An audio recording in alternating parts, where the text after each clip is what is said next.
स्वागत है आप सभी का यूपी न्यूज 25 पर। तो चलिए नजर डालते हैं आज की ताजा खबरों पर।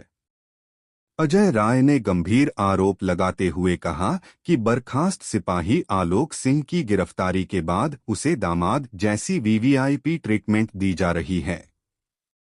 कफ सिरप प्रकरण में कार्यवाही जारी है। वहीं कांग्रेस प्रदेश अध्यक्ष अजय राय ने सरकार और पुलिस पर बड़े आरोप लगाए हैं।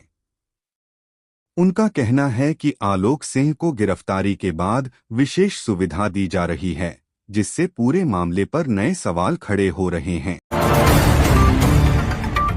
बांग्लादेशी रोहिंग्या के खिलाफ योगी सरकार ने खोला मोर्चा। सभी नगर निकायों को फटाफट लिस्ट बनाने का आदेश। योगी सरकार ने अवैध रूप से रह रहे बांग्लादेशी और रोहिंग्या घुसपैठियों पर बड़ी कार्यवाही शुरू की है। मुख्यमंत्री ने सभी 17 नगर निकायों को निर्देश दिया कि निकायों में काम कर रहे ऐसे लोगों की सूची तुरंत तैयार कर आईजी व कमिश्नर को भेजी जाए। लखनऊ समेत कई जिलों से मिल रही शिकायतों के बाद यह कदम उठाया गया।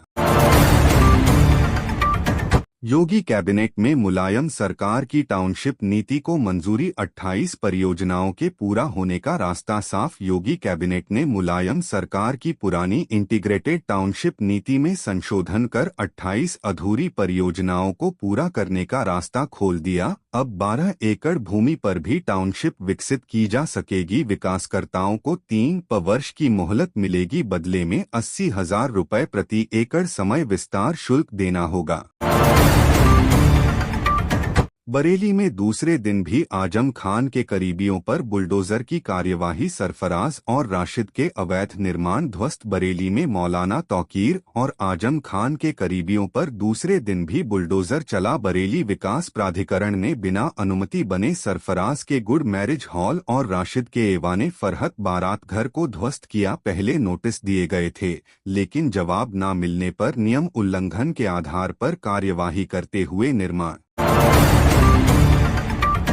गोरखपुर में महाराणा प्रताप शिक्षा परिषद के संस्थापक सप्ताह समारोह का कल होगा शुभारंभ। सीएम योगी करेंगे उद्घाटन। सत्र की अध्यक्षता। गोरखपुर में महाराणा प्रताप शिक्षा परिषद का 93वां संस्थापक सप्ताह 4 दिसंबर से शुरू होगा। उद्घाटन सत्र की अध्यक्षता सीएम योगी आदित्यनाथ करेंगे। सप्ताह भर चलने वाले कार्यक्रम में अकादमिक व खेल प्रतियोगिताएं होंगी और समापन पर विजेताओं को सम्मानित किया जाएगा।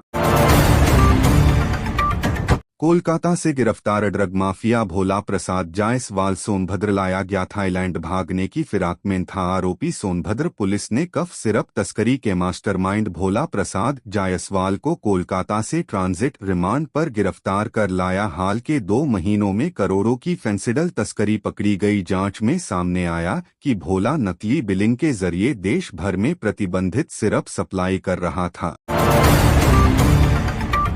यूपी में ट्रैफिक रूल तोड़ने में नोएडा वाले सबसे आगे। दूसरे पर गाजियाबाद। जानिए टॉप जिलों के नाम। इस साल यूपी में ट्रैफिक नियम तोड़ने वालों में नोएडा सबसे आगे है। यहां 19 लाख से ज्यादा चालान हुए हैं। लखनऊ दूसरे नंबर पर है, जहां 12 लाख से ऊपर चालान हुए, जबकि गाजियाबाद तीसरे नंबर पर है। पूरे प्रदेश में हेलमेट नहीं पहनना, ओवर स्पीडिंग और सीट बेल्ट न जैसे कारणों से 70 लाख से ज्यादा चालान काटे गए हैं। यूपी के इस शहर में शोधों का जबरदस्त खौफ। 6 छात्राओं ने स्कूल जाना छोड़ा, आधा दर्जन ने कटाया नाम। मुरादाबाद के मल्टीसेक्टोरियल स्कूल सोंगपुर में शोधों के खौफ से 6 से ज्यादा छात्राओं ने स्कूल जाना छोड़ दिया है। इस सत्र में 6 छात्राओं ने नाम भी कटवाया है। कई छात्राएं डर के कारण स्कूल नहीं आती। परिजन बीएसए को शिकायत कर चुके हैं, जबकि बीएसए ने एसएसपी से कार्रवाई की मांग की है। बीएचयू कैंपस में 3 घंटे गोरिल्ला युद्ध। छात्र और सुरक्षाकर्मी भिड़े, जमकर हुई पत्थरबाजी। आज सुबह छाई खामोशी। वाराणसी के बीएचयू कैंपस में बवाल तब शुरू हुआ जब राजाराम हॉस्टल के बाहर एक छात्र को टक्कर लगने के बाद प्रोक्टोरियल बोर्ड ने उसकी शिकायत नहीं सुनी। इससे नाराज छात्रों ने कुलपति आवास के बाहर धरना शुरू किया। सुरक्षाकर्मियों के बल प्रयोग से छात्र भड़के और पत्थरबाजी तथा तोड़फोड़ शुरू कर दी, जिसके बाद पुलिस और पीएसी को बुलाना पड़ा। इमरान मसूद ने मौलाना मदनी के बयान का समर्थन करते हुए कहा कि सभी को जिहाद सिखाया जाना चाहिए। सहारनपुर में कांग्रेस सांसद इमरान मसूद ने मौलाना मदनी के उस बयान का समर्थन किया जिसमें कहा गया था कि सभी को जिहाद का ज्ञान होना चाहिए। मसूद ने स्पष्ट किया कि जिहाद देशहित में संकट की स्थिति में किए जाने वाले प्रयास का नाम है। वक्फ से जुड़े मामलों पर उन्होंने कहा कि मुसलमानों के मुद्दे उठाने में कांग्रेस हमेशा सबसे आगे रही है।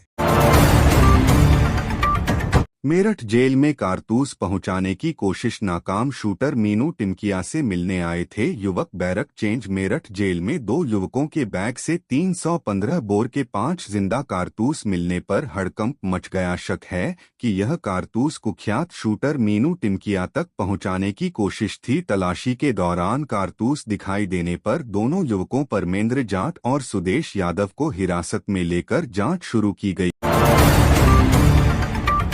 अखिलेश यादव के पीडीए से गायब हुआ अल्पसंख्यक, यह है बिहार की हार का तीसरा सबक। अखिलेश यादव की हालिया पोस्ट में पीडीए की नई व्याख्या चर्चा में है, जिसमें अल्पसंख्यक की अनुपस्थिति को बिहार में इंडिया गठबंधन की हार का बड़ा सबक माना जा रहा है। राम मंदिर ध्वजारोहण के समय दिखी उनकी हिंदुत्व झलक और 4 महिला सांसदों की साझा तस्वीर संकेत देती है कि सपा अब मुस्लिम तुष्टीकरण से हटकर नई राजनीतिक दिशा गढ़ रही है।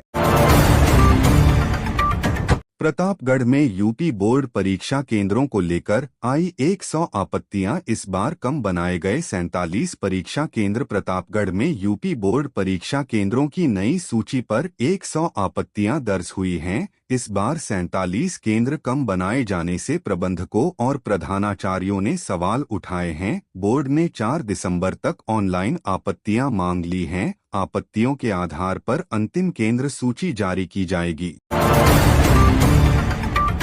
स्कूल पढ़ाने जा रही थी शिवानी वर्मा, तभी बदमाशों ने मार दी गोली। यूपी की टीचर का बिहार में मर्डर। उत्तर प्रदेश की शिवानी वर्मा, जो बिहार के अररिया जिले में बीपीएससी टीचर थी, कि बुधवार सुबह स्कूल जाते समय बदमाशों ने गोली मारकर हत्या कर दी। वह 1.5 साल से नरपतगंज में पढ़ा रही थी। पुलिस ने शव कब्जे में लेकर हर एंगल से जांच शुरू की है, जबकि हत्या की असली वजह अभी स्पष्ट नहीं है।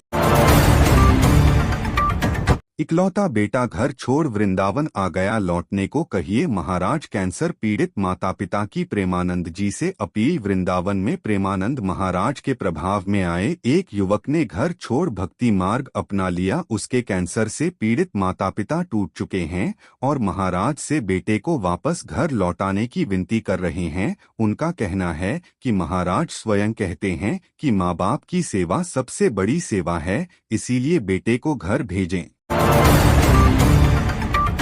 यूपी में शीतलहर और बढ़ेगी सर्दी, 4 दिन में पड़ने लगेगा घना कोहरा। उत्तर प्रदेश में सर्दी बढ़ने लगी है और शीतलहर ने दस्तक दे दी है। कानपुर की रात अयोध्या के बाद सबसे ठंडी रही, जहां न्यूनतम तापमान 6.7 डिग्री रिकॉर्ड हुआ। मौसम विभाग के अनुसार तापमान में अभी 2 डिग्री तक और कमी आ सकती है। आने वाले 4 दिन में घना कोहरा भी पड़ने की संभावना है, जिससे ठंड और बढ़ेगी।